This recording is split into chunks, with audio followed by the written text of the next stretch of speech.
நான்வெஜ்க்கு அப்புறம் ஒரு ரெசிபி என் வீட்டில் ஹிட்டுனா அது இதுதான் சொல்லுவேன்.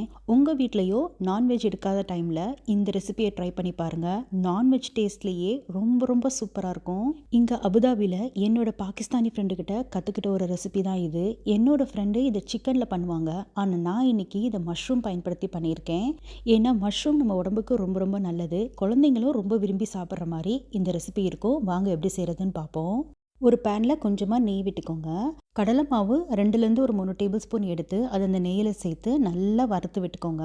கடலை மாவுலேருந்து கம்ப்ளீட்டாக பச்சை வாசனை போகணும். ஆனால் கலர் மாறக்கூடாது. இதுதான் பக்குவம்.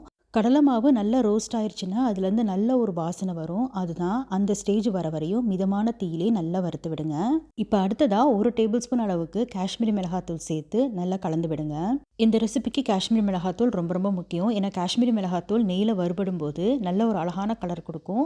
ஆனால் மிதமான காரத்தில் இருக்கும். ரொம்ப காரம் கொடுக்காது ரெசிபிக்கு. அதனால தான் இந்த இடத்துல நம்ம காஷ்மீரி மிளகாத்தூள் சேர்த்து நல்லா வறுத்து விடுறோம். இப்போ எல்லா டைமும் அடுப்பு சிம்லே இருக்கட்டும். அது ரொம்ப முக்கியம். இல்லாட்டினா கரிஞ்சு போயிடும். இந்த ரெசிபி மஷ்ரூம் வச்சு பண்ணுறதுனால நான் ஒரு 300 கிராம்லேருந்து ஒரு 400 கிராம் அளவுக்கு மஷ்ரூம் எடுத்துக்கிறேன். நல்ல மஷ்ரூம் ஃப்ரெஷ்ஷாக இருக்கணும். ஒயிட் கலரில் இருக்கணும். அப்போ தான் இந்த ரெசிபிக்கு நல்லா அது திடமாக இருக்கும். இல்லாட்டினா சீக்கிரம் அது சொதன்னு ஆயிரும் ஒரு மாதிரி. இப்போ அடுத்ததாக தயிர் ஒரு 1/2 கப் அளவுக்கு எடுத்து நல்லா இந்த மாதிரி அடித்து விட்டுக்கோங்க. தயிரை அடித்து சேர்த்திங்கன்னா நல்ல வெண்ணெய் மாதிரி சூப்பராக இருக்கும் இந்த ரெசிப்பியில். இப்போ நம்ம செஞ்ச அந்த கடலை மாவு கலவையை சேர்த்து நல்லா கலந்து விட்டுக்கோங்க. இப்போ அடுத்ததாக இந்த தயிரில் நம்ம ஒரு சில மசாலா பொருட்கள்லாம் சேர்க்க போகிறோம். அது என்னென்னா மஞ்சள் தூள் ஒரு 1/4 டீஸ்பூன் அளவுக்கு சேர்த்துக்கோங்க. மல்லித்தூள் ஒரு 1 டேபிள் ஸ்பூன் அளவுக்கு சேர்த்துக்கோங்க. தேவையான அளவுக்கு உப்பு சேர்த்துக்கோங்க. கசூரி மேத்தி இலைகளை நல்லா அந்த மாதிரி கைகளில் வச்சு கசக்கிட்டு அதையும் சேர்த்து நல்லா அந்த மாதிரி கலந்து விட்டுக்கோங்க. ஆக்சுவலாக நம்ம மஷ்ரூம்க்கு இது மேரினேஷன் ரெடி பண்ணிட்டு இருக்கோம். இது கொஞ்சம் கெட்டியாக இருக்க மாதிரி இருந்துச்சுன்னா கொஞ்சம் கொஞ்சமாக தண்ணி சேர்த்து நல்ல ஒரு பேஸ்ட் மாதிரி கன்சிஸ்டன்சிக்கு கலந்து எடுத்துக்கோங்க. இப்போ அடுத்ததான் நம்ம வெட்டி வச்ச மஷ்ரூமை சேர்த்துக்கோங்க. உங்களுக்கு வேணும்னா இந்த மேரினேஷனில் கொஞ்சமாக மிளகாத்தூள் சேர்த்துக்கலாம். ஆனால் நான் குழந்தைங்க வீட்டில் இருக்கிறதுனால நான் மிளகாத்தூளை அவாய்ட் பண்ணிக்கிட்டேன். இந்த இடத்துல மஷ்ரூமை நல்லா மெதுவாக உடையாத அளவுக்கு நல்லா இந்த மசாலாவில் கோட் பண்ணி விட்டுக்கோங்க. கோட் பண்ணி விட்டு நல்ல ஒரு 15 நிமிஷம் ஊற விட்டுருங்க. மஷ்ரூம் நல்லா அந்த மசாலாவில் ஊறட்டும். இப்போ அடுத்ததாக கிரேவிக்கு ஒரு மீடியம் சைஸ் தக்காளியை வெட்டி மிக்சியில் சேர்த்துக்கோங்க. அது கூடவே ஒரு 7லேருந்து 8 போல் முந்திரி பருப்பை சேர்த்து நல்லா அந்த மாதிரி பேஸ்ட்டாக அரைச்சி எடுத்துக்கோங்க. இப்போ நம்ம கடலை மாவு வறுத்தோம் பார்த்தீங்களா, அந்த பேன்லேயே கொஞ்சமாக எண்ணெய் விட்டு நம்ம மேரினேட் பண்ண வச்சுருந்த அந்த மஷ்ரூமை சேர்த்து நல்லா கொஞ்சம் நேரம் வறுத்து விட்டுக்கோங்க. ஒரு 5 to 6 மினிட்ஸ் வரையும் நல்லா சாட்டே பண்ணி மஷ்ரூமை தனியாக எடுத்து வச்சுருங்க.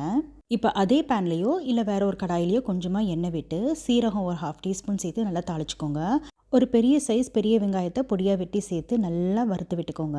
இப்போ வெங்காயம் லேசாக டிரான்ஸ்பரண்ட் ஆனதுக்கப்புறமா இஞ்சி பூண்டு விழுது ஒரு டீஸ்பூன் சேர்த்து நல்லா வதக்கி விட்டுக்கோங்க.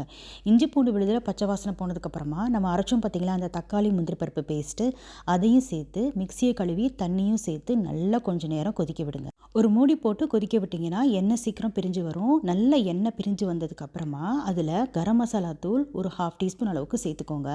அதுக்கப்புறமா நம்ம வதக்கி வச்சுருந்தோம் பார்த்திங்களா மஷ்ரூமு, அது இந்த ஸ்டேஜில் சேர்த்து நல்லா கலந்து விட்டுக்கோங்க. ஆக்சுவலாக இது வரையும் நான் காரத்துக்கு எதுவுமே சேர்க்கலை. நான் இதே ரெசிபியை ரீல்ஸில் அப்லோட் பண்ணியிருந்தப்போ எல்லாம் ரொம்ப ஸ்பைசின்னு சொல்லி சொன்னாங்க. ஆனால் வெறும் காஷ்மீரி மிளகாத்தூள் கலர் மட்டும்தான். காரத்துக்கு நான் எதுவுமே சேர்க்கலை. இதுக்கப்புறம் தான் நான் இதில் மிளகாத்தூள் சேர்க்க போகிறேன். 1 டீஸ்பூன் அளவுக்கு மிளகாத்தூள், உங்கள் காரத்துக்கு ஏற்ற மிளகாத்தூள் சேர்த்து நல்லா கலந்து விட்டுக்கோங்க. இந்த ரெசிபிக்கு தேவையான அளவுக்கு உப்பு, நம்ம ஏற்கனவே மஷ்ரூம் மேரினேட் பண்ணுறப்போ உப்பு சேர்த்துருக்கோம். அதனால் பார்த்து சேர்த்துக்கோங்க. இப்போ இந்த ஸ்டேஜில் சுடுதண்ணி ஒரு 1/2 கப் அளவுக்கு சேர்த்துக்கோங்க. சேர்த்து நல்லா கிரேவியை கலந்து விட்டு கொஞ்சம் நேரம் கொதிக்க விடுங்க மூடி போட்டு. மேற்கொண்டு ஒரு 5 மினிட்ஸ் நல்லா கொதிக்க விட்டு சிம்லேயே கொதிக்க விட்டு எடுத்திங்கன்னா நல்லா சூப்பரான மஷ்ரூம் டிக்கா மசாலா ரெடி ஆயிரும். நல்லா சூப்பராக இருக்கும். நான் இதில் சும்மா டெக்கரேஷனுக்காக, அதாவது கார்னிஷிங்காக கீராத பச்சை மிளகா, அதாவது வெட்டாத பச்சை மிளகா சேர்த்து அது கூடவே மல்லி இலைகளை தூவி இறக்கிடுறேன். ரொம்ப ரொம்ப சூப்பராக இருக்கும். இந்த மாதிரி பண்ணிங்கன்னா பார்க்கவும் அழகாக இருக்கும். புலாவ், பரோட்டா, நான், சப்பாத்தி இது எல்லாத்துக்குமே இது பர்ஃபெக்ட் காம்பினேஷனாக இருக்கும். உங்கள் வீட்டில் எல்லாரும் ரொம்ப விரும்பி சாப்பிடுவாங்க. கண்டிப்பாக நீங்களும் இதை ட்ரை பண்ணி பார்த்துட்டு எப்படி இருந்துச்சுன்னு சொல்லுங்கள். தேங்க்யூ ஃபார் வாட்சிங்.